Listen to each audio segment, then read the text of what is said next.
Hello, what's up, people? It's your boy fucking Bug Game. This must not to me on Gina anymore.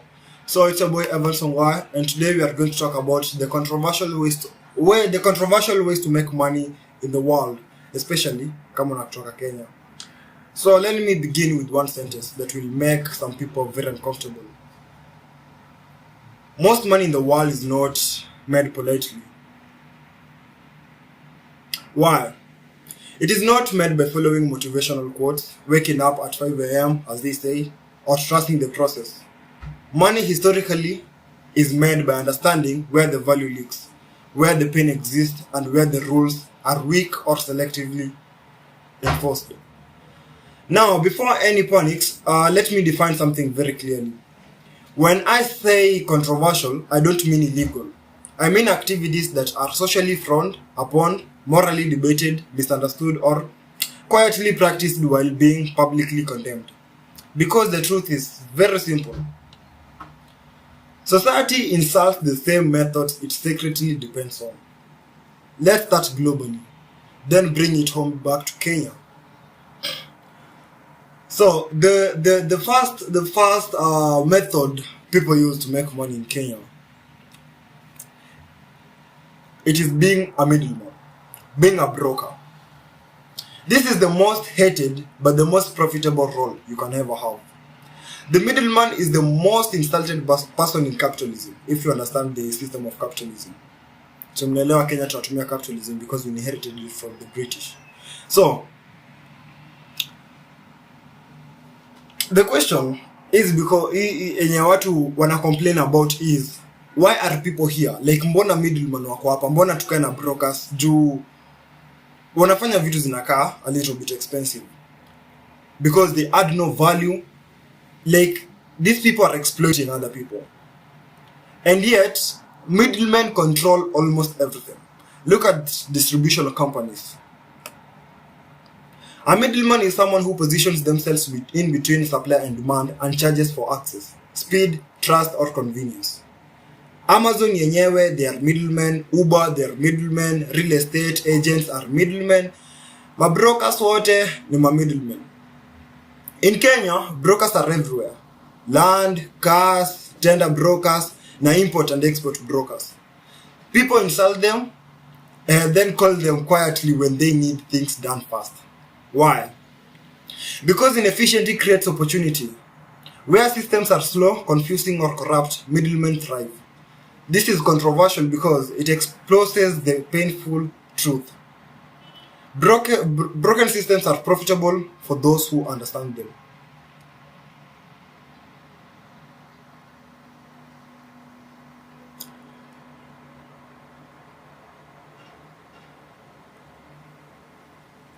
Okay, we shall deep in. So, next, we have selling attention instead of products.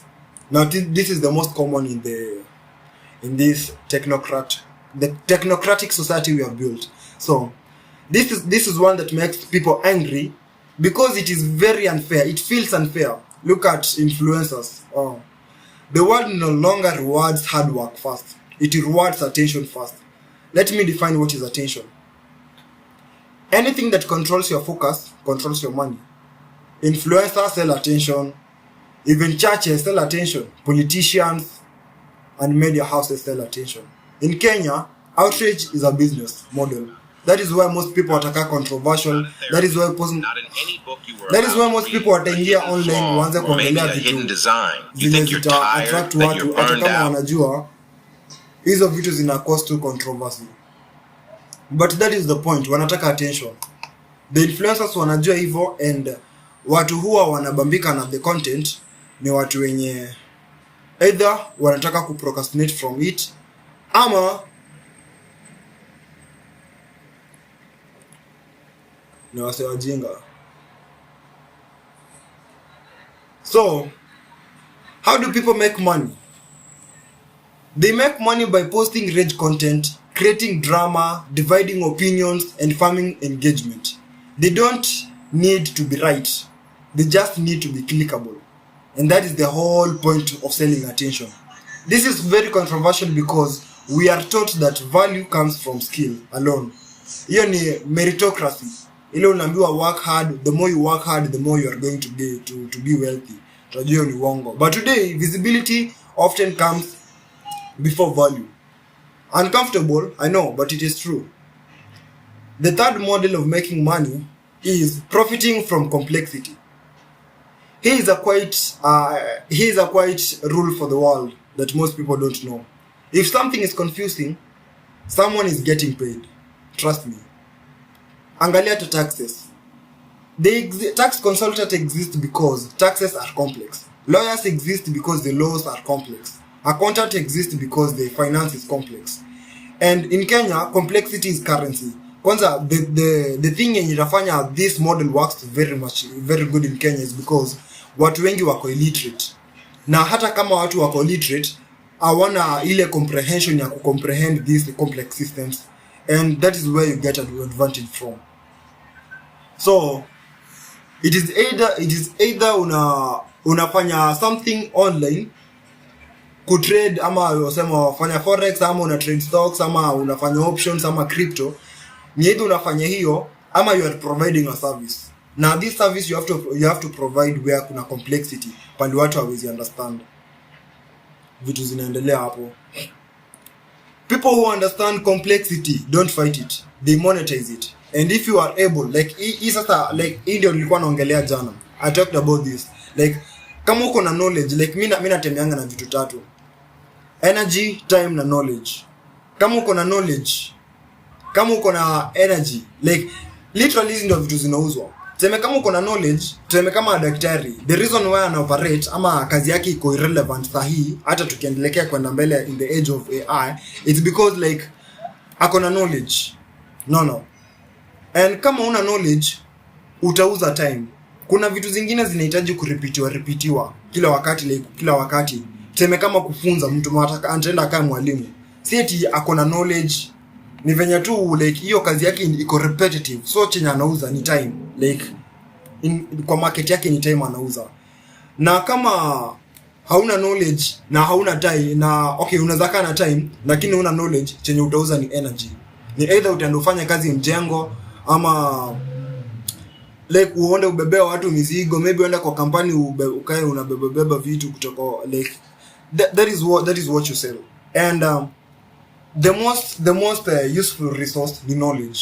Na hii sasa like unajua ita depend kama wewe ni ule mse wa kupatiana, kama wewe ni ule mse people pleaser, hauna standards, na alafu uko a nice guy, uta end up kupatiana a lot of information yenye ungeuza like the reason unauziwa online courses, it is because like iko na knowledge fulani. That is why you buy them, and that is how those people make money from you.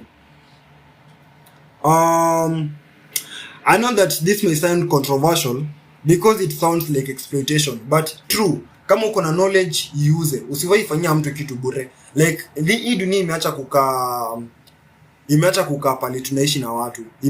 Imekaa transactional. Kila kitu nafanya ni business. So jaribu kupitch yourself into a certain spot. Usiwahi fanya anything for free of charge. But complexity is often intentionally designed, not accidental. So, and those who decode it, watitumia kama leverage. And you know leverage compounds. Number 4, this model. Selling hope. Yes, I know, najua. Selling hope. Hope is one of the most profitable products in human history. Angalia religion. Religion sells hope. Politics sells hope. Nitakwambia, you know what, nipigie kura, nitawatengenezea barabara, infrastructure, I don't know this, I'll do this and this and this, taxes zitashuka, but ni hope wanauza. At the end of the day, hakuna venye wata accomplish those things. Juu already kuna systems zisha put across. Kama unaelewa Vision 2030, what ilikuwa inamaanisha, then unajua like affordable housing ilikuwa part of it, si project ya Ruto. So ukisema Ruto atolewe, bado hiyo project zitakaa zinaendelea, si ameleta. So like ukiunderstand how they work, hautaenda huko nje udedi bure juu ya kitu uelewi wewe mwenyewe. So education inauza hope. Unaambiwa like you utastudy, you graduate, then utapata job security. Utapata job security, after that utapata vitu zingine kwa mbele, like, but In short, what they sell ni hope. Crypto inauza hope juu watakwambia you have to invest hii, alafu kwenda mbele the more value itaenda kuongezeka. Online courses when nimekwambia they sell hope also. Hope itself is not evil venye watu wataipicha to be, but selling false certainty is. In Kenya, many businesses do not sell results, they sell possibility. Uta get rich soon, that is why most people by the wanaskamiwa. Wanakwambia this will change your life, sijui ukikuja hii church utaombewa na utaponya. They sell hope to you. Financial freedom, you know, ukichukua kosi yangu ama ukikuja nikufunza forex utakaa na gari yangu. But we know where all that bullshit ina end. Hope this itafungua macho yako. Hope this keeps you from paying your money yenye ume work hard for something yenye haitaifanyika. This is how the world is run. I know this might sound controversial because it forces you to ask one thing. At which point does inspiration end and then manipulation begins? So now for realize in any kind of business, tuseme kama ukijaribu kuangalia how macon artists ni aje wanafanya kazi. Like these people are businessmen. Ni venye tu hawata deliver the product they said wata deliver ama the service. But these people atakupitch venye Elon Musk alipitch wase. Atakupitch venye Facebook ilipitch investors. This is the same thing. But atakwambia at the end of the day atakupatia kitu fulani. The chenye itam separate from being a con artist na being a good entrepreneur ama businessman ni ku settle chenye walikuwa wamesema watafanya. So we are heading to model number 5, the gray area arbitrage. So najua mwelewi arbitrage ni nini, let me define it. Sije kama the picture hapo. So arbitrage is making money from price, information or access to differences. I tell you that ukiwa na knowledge ufai kushare that knowledge. Kama unajua kutengeneza kitu fulani, usiwahi tengeneza for free. Kama unajua kitu fulani, usiwahi ambiana for free. Watu wametengeneza consultation firms zenye wanakula kutoka hapo. And then kwanza especially if you are a young person, unafaa uanzisha firm yako kutoka mapema. Uendelee kujiestablish. Tuseme by 10 to 20 years utapata like ni kama ilianzanga kitambo, unaona? Then utakuwa na market value yenye iko juu kidogo. Kushinda uende kusema you know let me wait until nikifika huko mbele ndio nitaanza. But remember ujulikani kwa market. In market lazima uko umeonekana kutoka mapema. And then knowledge ni very important because knowledge ina create power differential. The reason why I say create societies exist, it is because of this knowledge. Kuna chenye wataki kukwambia, kuna chenye wataki kupatiana. Juu wakipatiana kila mtu atakaa better. Nikikaa najua about kitu fulani nikikwambia tumetoshana. Unaona? Mimi sijasonga mbele. Na mwenye ako juu yangu hata niambia chenye anafanya ndio nimfikie pia yeye. So this information is very important. Ina create power differential. And you can use this information kivipi, like unazitumia in context where you go and buy something cheaper alafu unakuja use expensive. It is the same thing. Like I feel like business is the same thing, ni venye tu definition inafika inajigawa. So in Kenya, importers wana exploit the price gaps because watu hawana information yaje watatoa products kutoka nje, wenyewe wataziship kutoka China ama Japan ama Dubai. Forex traders wana exploit the market, the currency gaps kwa wase wenye hawelewi ni aje nini the trading psychology na work. Entrepreneurs they want to exploit these policy gaps because wako the information, the insider. Sema kama msaki wa ndani ya government anaweza patiana anapatiana information kwa bishti yake about atenda fulani yenye imeachiliwa, anatangulia kuichukua. Some of these are legal, some live in the gray zones. Some ni illegal. The gray zones exist where enforcement is selective.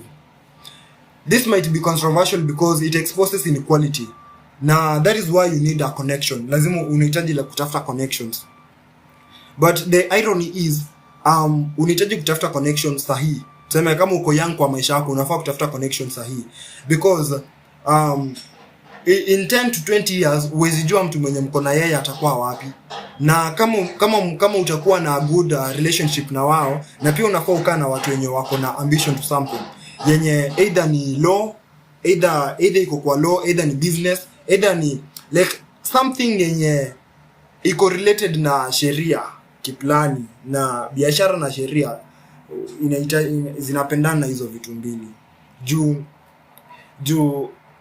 like unajua kukaa ni employee ni easy. Juu like you go to work, shida ikikapatikana kwa kampani, si wewe utachukuliwa, ni the manager ama the owner atakuja chukuliwe. But the owner yeye ana compete, akona opponents, akona enemies na watu wengine, na unexploit some opportunities ndio business yake ende mbele. And then sometimes anaweza cross boundaries, anahitaji kukaa na lawyer. That is what I'm telling you, if you are into business and entrepreneurship, you need to look for good networks. Na kama hauna network, comment down below community, I'll send you the link to our Telegram channel. So those who see opportunities earlier, those far from power, follow the rules strictly. Some laws, they are different outcomes, I know. So the sixth model is monetization of human weakness. This is one which nobody wants to admit it, but it is true. The entire industries are built on human weaknesses. Teme kama pombe, alcohol, ina monetize addiction. Fast food, ina monetize nini? Impatient. Gambling, ina monetize hope and desperation. Porn, ina monetize loneliness. Na social media, ina monetize nini? Insecurity. In Kenya, betting companies make billions from people who can least afford to lose. This is controversial because it forces a moral question. Just because something is legal, does it make it ethical? Does it? Unaweza fikiria hivi, juu polisi amevalia uniform inamaanisha kila kitu atakaa anafanya iko ethical ama iko legal? So if society allows it, who is really responsible? Nani hold you accountable? Hakuna. So this is one of the best models ya kuingia kama unataka kuingia into business. Monetization of human weaknesses. Go and do your research on the 7 deadly sins na ujue like niaje utazimonetize, because hizo ni vitu zenye watu hawezi epuka. Teme kama wasichana and the ladies, they love beauty. Males wanapenda ego na lust. Parents wanapenda watoto wao wasome. So like, but I think kila msane kuna venye anaweza exploitiwa somehow. Just to look for no care responsible about it. Model number 7 is looking for connections over competence. Look for connections and know how to network. That is why I'm telling you that hata before ongelea about this business model, kama unahitaji community of like-minded people, comment down below community and I'll get right to you. So let's stop pretending. In many parts of the world, especially in Kenya, who you know matters more than what you know. Connections are currency. People make money not by being the best, but by being the closest to the opportunity. This is controversial because it destroys the meritocracy myth that you have to work harder in order to be successful. That you must be talented in a certain field in order to be successful in it. Inakwambia like aje unahitaji kutafuta connections hata kama wewe ndio utakaa the best surgeon in the world. Talent matters, yeah, nakubali. But proximity to the power matters more if you really if you really think about it. Ignoring this reality doesn't make it disappear. Ignorance ni bliss. I think ignorance ni ndio kitu mbaya kabisa kushinda anything in this world. I think I'll talk about the last model because niko na a few. I think this I'll give you as a bonus. Silence and compliance. Here is a quiet one. Some people make money, na usiongea na nguvu watu wasikie. Some people make money by not asking questions. They comply, they follow instructions, they look away. Angalia, think about it. Do you think that watu wenye wako kwa government hawajui like pesa za government zinaibiwa? Ukiangalia kina kama Wetangula, wamekaa kwa government for more than 20 years. Wanafanya nini kwa government? Hakuna any position they wana hold, but bado wanakula pesa ya government. Why? Because they never question like the moment like unanyamanza, you don't question anything, kuna kala una benefit wakati uko na hiyo knowledge ya unaweza itumia ku blackmail mse, you know. Am I making sense? So corporations, governments and institutions rely on silence to function smoothly. This is controversial because it suggests that obedience can be profitable and rebellion is costly. So sometimes ukiangalia, sometimes you have to be okay to obedient na usiwe snitch, just like approach you mse mwenye uko na information yake, umweleze ni aje mnaweza benefit nyote, hata kama utapata small commission from it, at the end of the day ni survival. So niliwaambia nitawapatia bonus. The bonus is lakini tumia this responsibly. Na I'm not a financial advisor and I'm not like mispatiani any kind of so iko hivi. Tengeneza a lot of accounts, alafu ingia any search engine, especially Google, alafu unaanza kusearch majina za politicians. Una search majina za politicians, but una search na kitu mbaya, tuseme kama ni pedophile ama kitu tu mbaya.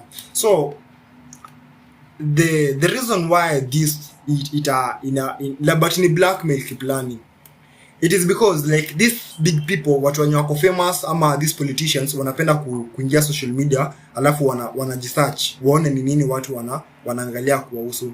Sasa hapa ni unaingilia ndani. So kuna kitu nitonga search engine optimization, inakanga ni SEO. So unaona venye website zinakaa indexed, zinakuja usaidia ya juu, like venye una search kitu unaipata iko page 1 ama hapo juu. So like kuna hizo keywords zinatumika kutengeneza kama websites. See, sasa unafanya ni unaenda na buy hizo majina, those keywords za huyo politician na hizo majina. So una make sure like kama uko na mabeshte, waambie wote waanze kutafutanga aje, tuseme kama mimi nachukia Wetangula, by the way, anza kutafuta Wetangula is a pedophile, Wetangula is a pedophile, Wetangula is a pedophilia. You see, kuna time ata search atapata that information, na wanataka kusafisha, but akienda kujaribu kutoa hizo majina huko, anapata ni umezinunua. So lazima ku approach in order for him to buy those words from you. So in short, ni blackmail kiplani yenye iko indirect, but it take a lot of your patience. Na sometimes unaweza tafuta something about the politician na hautapata, ama maybe ayuko hata interested na kuangalia, kwanza especially ma politician wa Kenya hata wajuangi internet ni nini. Maybe it work in the future. Hey, have a nice time. Peace out. Ama nimalizie. Now let me say something very clearly before nimalizie, ama before I'm misunderstood. Understanding controversial ways of making money in Kenya is made. This does not mean that you must participate in all of them. Just chagua moja. But pretending they don't exist makes you naive. Money is not moral. Money is not evil. Money is a mirror. It reflects the values and incentives and the structures of a society. Venye umeona vile nimekuelezea. And if you make money ethically, you must first understand how it is made unethically. Lazima ugeuze uangalie the other side of the coin, because ignorance does not protect you, it only blinds you. The goal is not to become corrupt, the goal is to become aware. Awareness gives you choice gives you power. And power, whether you like it or not, is the real currency of the world. Hope umepata a lot of information leo. Peace out.